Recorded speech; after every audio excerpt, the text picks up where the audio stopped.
various types of martial arts situations you can train for. You can train for different types of sports.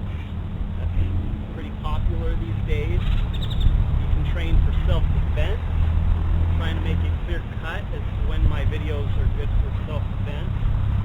Or you can train for combative. And that's a whole different realm of martial arts. These three things are not the same. Sports martial arts is not self-defense, is not combative, is not, they're three completely different mindsets, three completely different games, and yet they all fall under the umbrella of martial arts. What we're going to be doing here, I consider a sparring drill. This is something that is good to drill several hundred times, and then you'll start pulling it off as sparring. And that is sports. It's not really so much a self-defense oriented thing, it's just a sparring drill. What's happening here is you're fighting somebody who tends to be a kicker. So he's going to kick at you more than likely. And you want to sucker him into the kicks that you want to respond to for your sparring situation. So if he's a kicker and I want him to kick on the lower line, I will bring my guard up, and so the camera can see it. I'm guarding with my elbows fairly in and my hands aligned so that I can see through clearly and yet easily defend on either side of the high line or down the center. So this will make it very likely that he will attack from here down.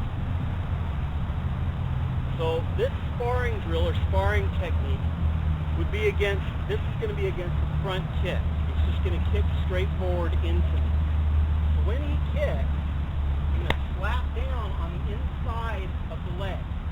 This is a little bit painful, and if you want to make it more of a self-defense oriented technique, knuckle wrap as you do it. But just for the self-sparring, just slap the inside of the leg with the palm. So he comes in, I'm going to slap the leg down and top in on the high line. Now I cheated.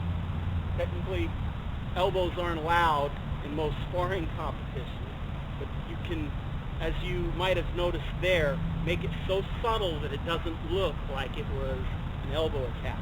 And that can psychologically mess with your opponent. But these are allowed, or those are allowed. Even groin shots are allowed depending on the type of sparring that you're doing, depending on the rules of the competition. So again, he comes in with the front kick. Depending on what's open, you just take that. Check off whatever openings you have when you do this.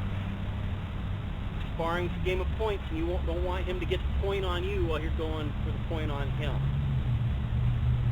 If his hands are up, if he's a kicker, not as likely to be up. Kickers will tend to fight like this with the weight off the front leg and their body back to give you shots on the high line so that when they take the shots on the high line, they got you because they have the distance on you and the weight's off. So kickers will tend to come in like that and throw things with their hands out of place. Not all the time, but a lot of times their hands will be down and you'll be able to respond on the high line like I did.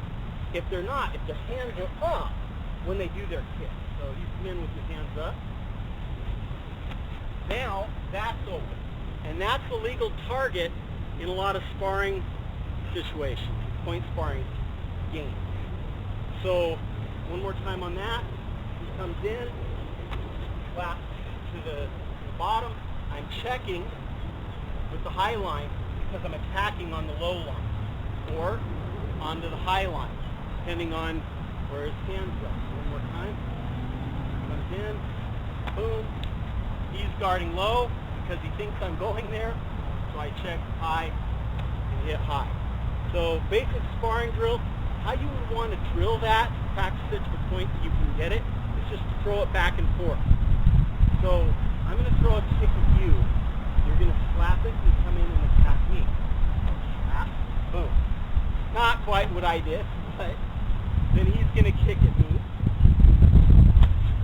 Slap. It's easier said than done.